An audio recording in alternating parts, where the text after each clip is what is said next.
Okay, so fundamentally, I am an AGI enthusiast. I would even say to the extent that I am an AGI evangelist. I am very excited by what we see currently. I think we're discovering amazing things, learning an awful lot, making great progress.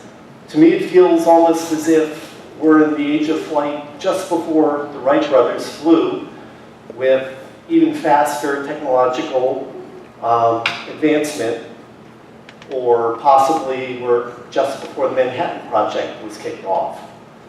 So for me, it's kind of odd that my reaction currently is to ask if AGI has lost its way. It seems as if we have maybe too much of a focus on intelligence. It separates us from the animals, but is that really a good thing? Unbridled intelligence, is that a good thing? And in particular, we have all the questions of what is intelligence, and of course, are humans truly intelligent?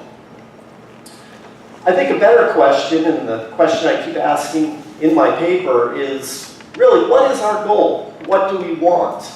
Intelligence really is an instrumental sub-goal. It's absolutely wonderful for doing other things, but as a goal in itself, you know, it's really kind of iffy. So, what do people want? Well, there are a couple of snap answers. We want what we want, or we want everything. You can pretty much find someone who desires any particular goal. Personally, I like self-knowledge. I like diverse friends and allies, and obviously cool new things. Particularly, I don't care for goals. I don't have a particular goal that I have to meet or achieve. A lot of the time, I'll change my goals and be perfectly happy. So, going through just a brief history of AGI, we've sort of blown past a number of roadblocks. There was Harnaud's symbol grounding problem that was answered to some extent by Rodney Brooks and embodiment, but as you'll see, it really continues to this day in terms of an existential question.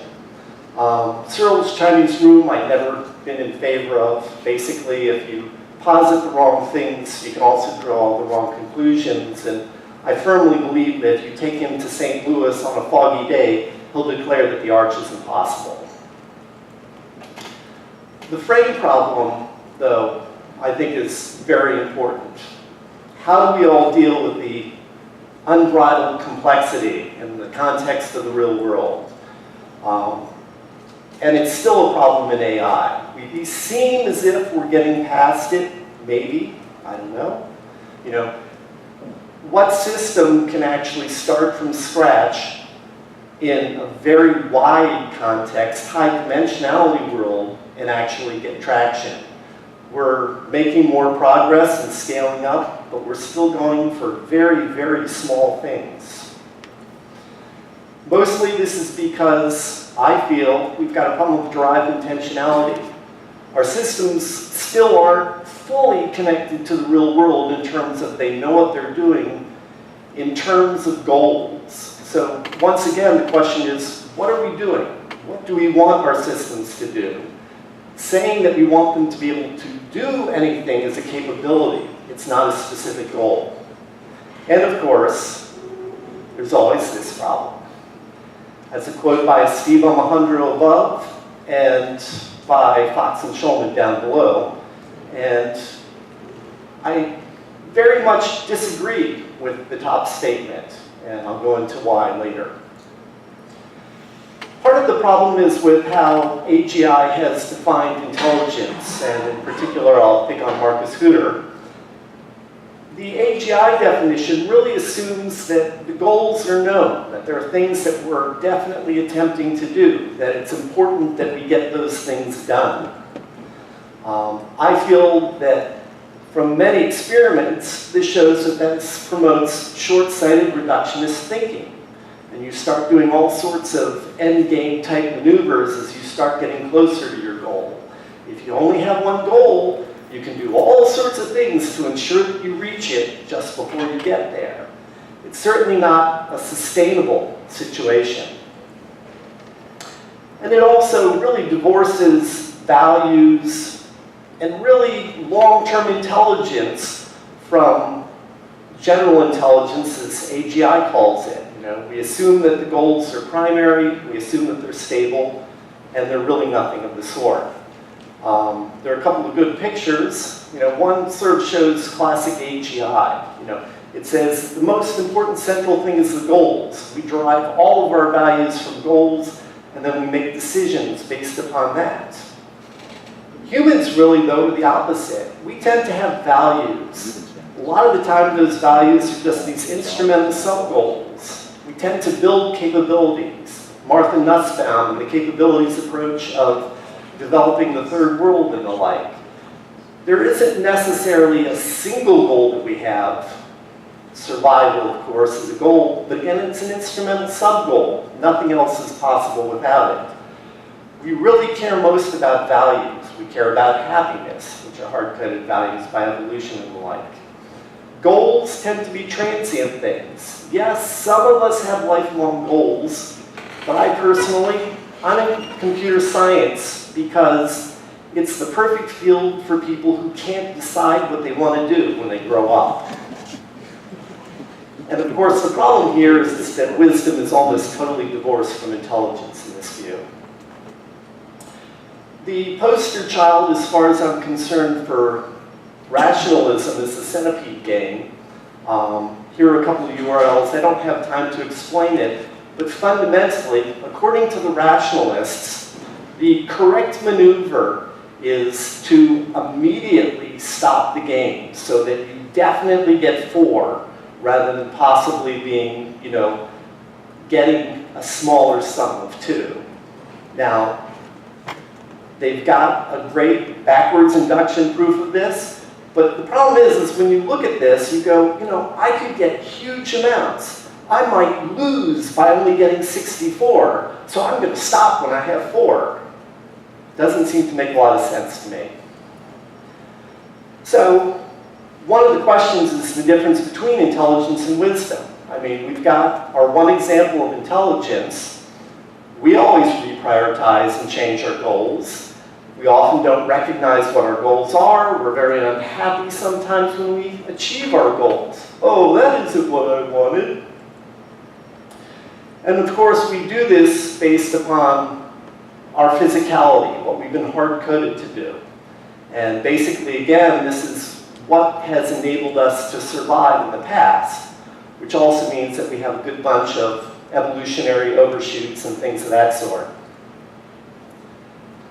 What we really should be looking for is capabilities, flexibility, adaptability, and changing our goals. This is part of what intelligence should enable us to do, unless, of course, we're so fixated on our goals that we can't do it. And of course, the question is, so why aren't we just measuring, you know, the speed and control of our flexibility, adaptability, learning, and the like? Now, a lot of people here definitely are doing that, but that isn't always what the primary focus is. And I'd like to move in that direction, or encourage a move into that direction. A lot of the time, it seems as if we're looking for a truth, instead of just looking at what we can create and what we can sustainably maintain. To me, sustainability is the ultimate in terms of importance. Or, of course, you know, what can and will sustain itself. There are a lot of problems here because humans evolved their intelligence. We've evolved to deceive ourselves so we can deceive others. We can't sense our own agency. We've got all sorts of problems, including the fact that we have this moral system that's supposed to enable us to live in community, but we don't really understand it, we can't communicate it for fear of being spoofed, so on and so on and so on.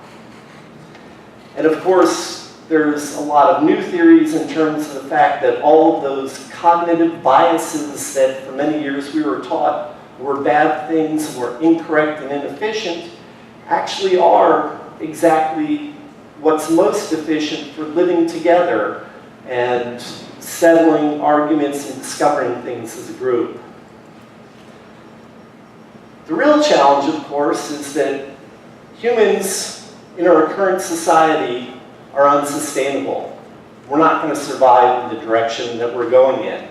Someone asked me with the title of my talk whether I was talking about developing machines, whether I was talking about people, and the answer really is both. I think that we need what AI was originally intending to do. We need to learn more about ourselves and our possibilities by simulating it in others and under other circumstances.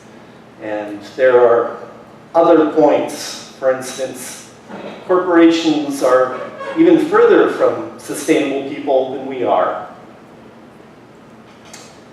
So I'd like to propose a new goal statement for AGI, and I'll go over the pieces of this.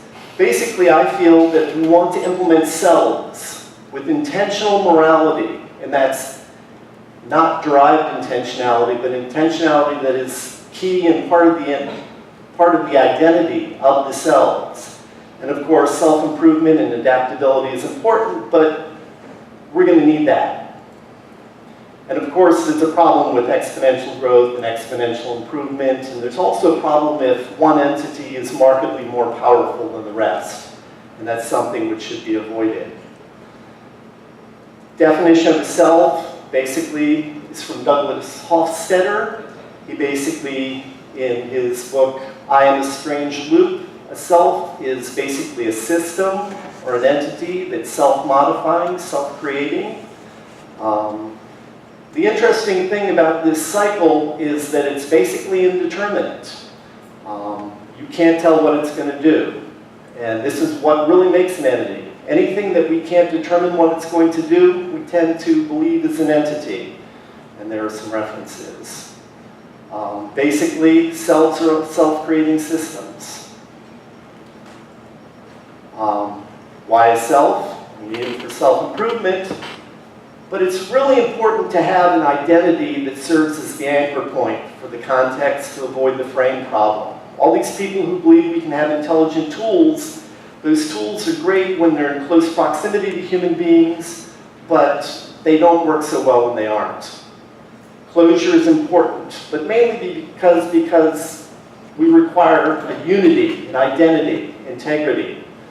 When you start talking about things without integrity, there are all sorts of problems. Only entities that have an identity, have intentions, have self-determination, have freedom, can really possess responsibility, and that's what we really need. And unfortunately, all too often, we're pushing responsibility off onto systems that can't take it or handle it, and that's a real problem. Tools aren't safe, and we can't stop people from creating tools. There's a great approach to morality that I'd like to push. It's basically a functional approach. What is the purpose of morality? This is direct from social psychology. The point to morality is to suppress or regulate selfishness and make cooperative social life possible. It's how do we set up a positive sum game between an entity and a community. That's really all we need to do. You know, all these fears of unfriendly AI, this, that, and everything else. The whole point is just set up a positive sum game. Should be easy to do, except we're not willing to recognize all of our frailties and shortcomings and biases seemingly to set it up. There's a question how to universalize ethics. Basically, you need some form of quantification. You want to come up with some sort of codified consensus moral foundations, assign numbers to them, actions to the numbers, a few algorithms, and hopefully you end up with some sort of generic permissiveness or utility function. There are a couple of different ways to do this. One is to sort of look at the various goals that we have. And most important really are just instrumental sub-goals, capabilities. This is the set that came from Steve Alejandro. I massively disagree with the one in red, obviously, and I would add two more, community being most critical.